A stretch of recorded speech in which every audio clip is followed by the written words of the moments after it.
Well, it seems to be enjoying a bit of a perk up since I've had this little tray at the bottom here with about 1 inch water. Water staying nice and clear, even though the soil is this sort of grey brown sort of colour. Getting nice flowers coming on it, sort of thing, and starting to get ready to set some seed, I think. So I thought I tried this one here, but I think this will also need a tray as well. I've got papyrus in there, I've got false dandelion, I've got a true dandelion, and you know, just sort of being quite warm today. It's going to be 36 tomorrow, I reckon, so you know,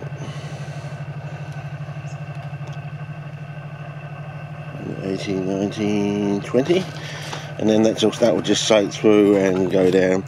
Almost doing this every hour and a half to 2 hours sort of thing initially, and it's stabilised in about 24 hours sort of thing. So we'll see. It's still healthy there, nice and healthy in there.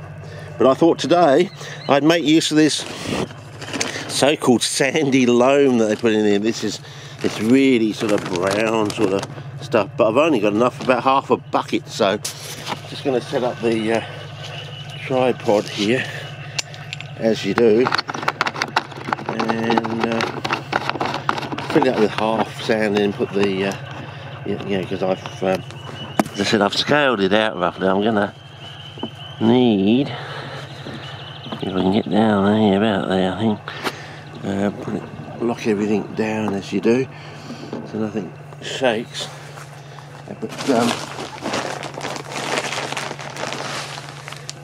if I put it in there, it's about half a bucket's worth. So I thought, well, it's not quite enough, so I might as well, because I'm using it's quite a long slop, as I've come to the conclusion that about 1 inch is what you really want. And as I said, next year I'm going to cruise around looking for K140 or 140 micron spike sand again, which is what we got. I think the finer the sand, the better. So that's what I'm going to be doing next season, at the beginning of next season, cruising around. So I thought, just put some sand in here and see how we go.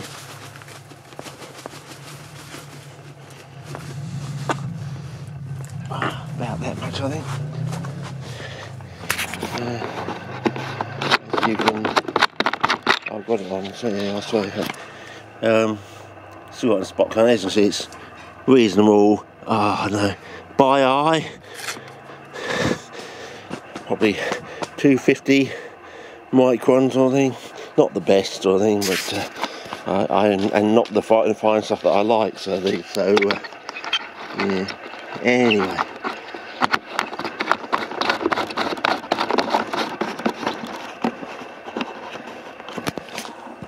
You're still in shot.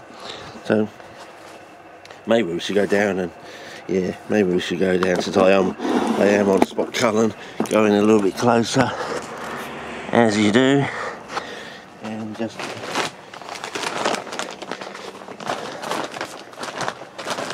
maybe just pour this in, I don't know. As you can see, it's really brown, got a lot of iron in it, so I thought I'd give this a go, put our formula on top and see if we can deal with a high ionaceous material. I may have to actually, because it's quite dry now. Oh no, I can still feel dampness in the soil. Basically been in the bag in the shed for a season.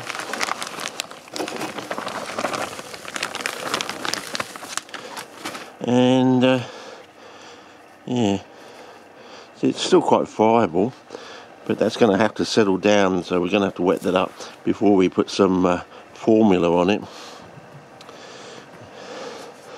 And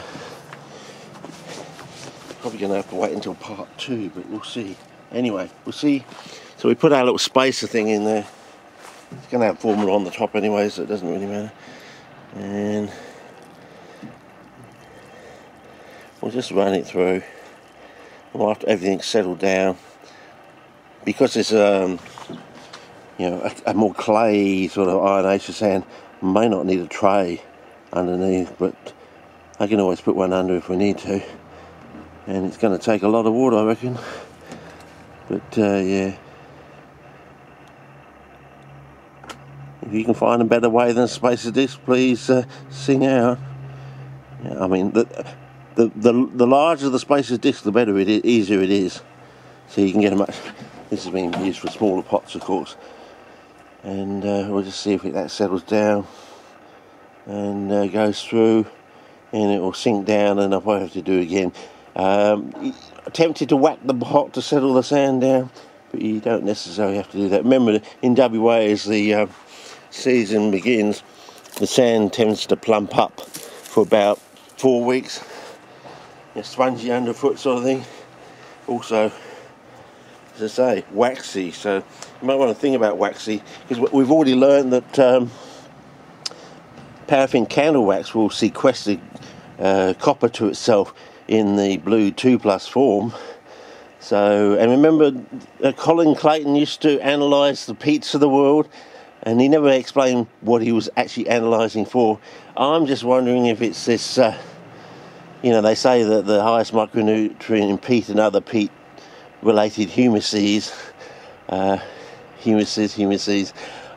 is copper, and I'm thinking, well, that might actually be wrong. He may have actually been analysing for what truly is the highest micronutrient, in quotes, in the peat that's triggering the copper test sort of thing. It's not actually copper, it's something else, but you know, it has the same colour as copper in certain situations sort of thing, which is what my discovery the other day was, which was built on the back of something I noticed when I had copper and salt late last year. I noticed a cloudiness in the water, and I thought, well, that's got to be coming from a reaction between the copper and the salt. So what is the cloudiness? I can do it. So yeah, it was a white sort of cloudiness. And I think I've seen that sort of white look.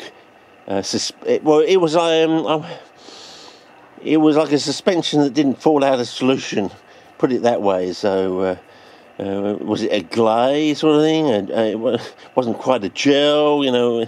It was a suspension that was staying in the water sort of thing, that was coming from the copper and the salt combined sort of thing. So I promised I'd show the fellas online in a separate shed video I'll probably have to do that at the beginning because the shed's just getting too hot now. So anyway, you've seen that going down. I may have to do it again, and you can see it looks quite fine there, you see. So so when I put the formula on top, I may not need a tray underneath. It will stay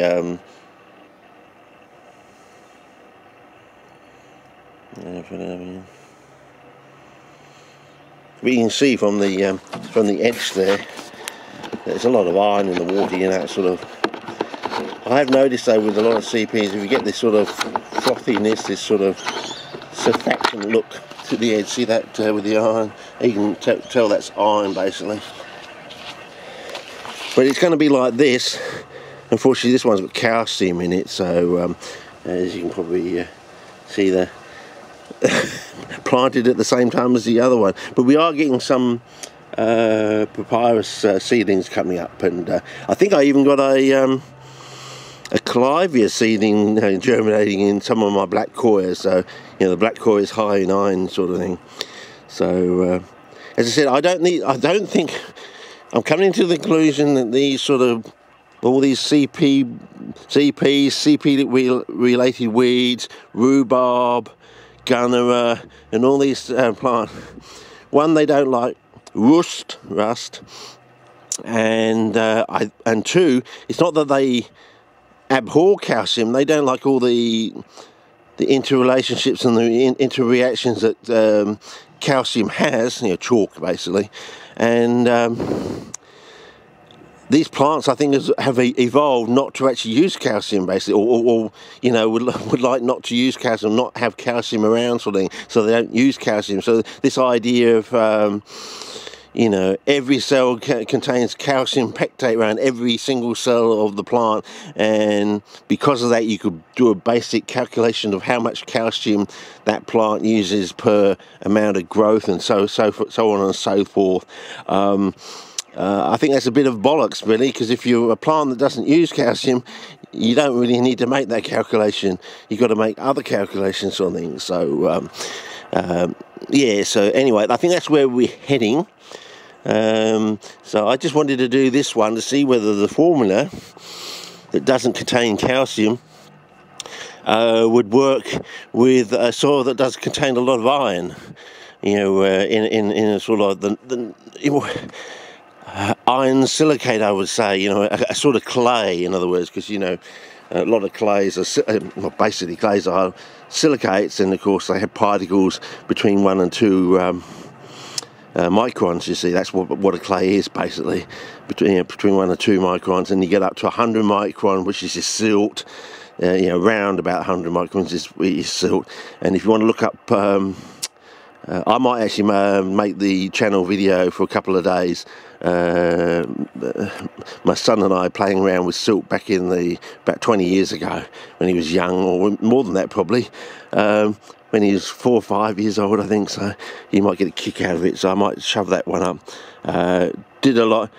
We found with the silt, it would be wetter on the top and drier on the bottom. So, in other words, you'd probably have more aeration down the bottom of a pot if you used silt, sort of thing. And as I said, we got onto K140 sand, sort of thing, which is this 140 micron sand. We did a lot of experimentation with sand, and as you increase the grain size, you need less water in the bucket, sort of thing, to actually saturate it. So, in other words, finer sand takes more water to saturate it. But if larger grain size requires less water to saturate it, it requires less water to top it up as well. So if you've got like a lens or something underneath the sand, once you saturate it with less water, you need a smaller amount to top it up and continue to make it saturated afterwards. Anyway, all these considerations, but as I said, I'm coming to these basic conclusions that they don't like rust, and I don't think they even use calcium. So maybe we're going to have to come up with a new terminology. You know, some variation on calcium. You know, see, calcifuge plants are plants that don't like calcium, but what about plants that don't even use calcium? All these plants that don't like copper, and I think that's mainly because I think this idea that all the books say, if you look it up online and read the books, they all say that copper is the highest micronutrient in peat and other peat-related humidity, and everyone says CPs don't like copper. It's just incongruency, this yeah, inconsistent. Well, it's a consistency. A consistency, I suppose. They don't. And a lot of these plants don't like copper. I think the tests they've done on this, there's another element out there that in a certain form, that it is blue when it goes into this special form, triggers the alarm bells as if it were copper, but it's not copper. And I think that's been the problem. So they don't use calcium, and they have this other element there that's in peat that people think is copper, but it isn't copper. But in this special form, it actually looks like copper, and everyone says, "Oh, it's got to be copper because it's blue." And of course, I don't think that is true. And as I said, Mark show you can show that it's not so. You don't necessarily want to prove something, because the only science where you can truly prove something is mathematics, the king of sciences. But in dealing with biology, you don't really want to try and prove something, because there's just so many variables, so many interreactions going on, things out there that not necessarily have discovered yet, you know, or fully learned the ramifications of. So you don't really want to try and prove things, anything in biology. You want to show that it's so, but you don't want to try and prove anything because there's so many other things going on. But basically, I think we've come down to these two basic conclusions. They don't like rust, and they probably don't use calcium. So they use other things, and the highest micronutrient isn't actually copper, it's something else.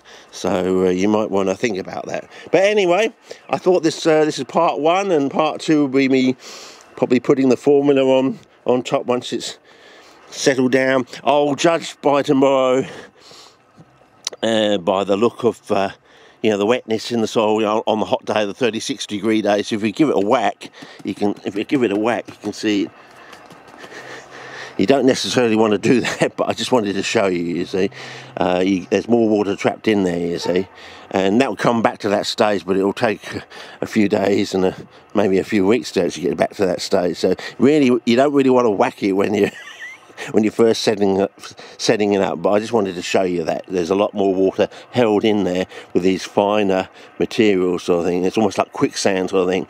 But anyway, probably tomorrow we'll see how it goes with the 36-degree day, sort of thing, and see if it looks a bit like that. Well, I won't put a tray under it, but if it's going this way, I probably will need a tray, because that looks larger.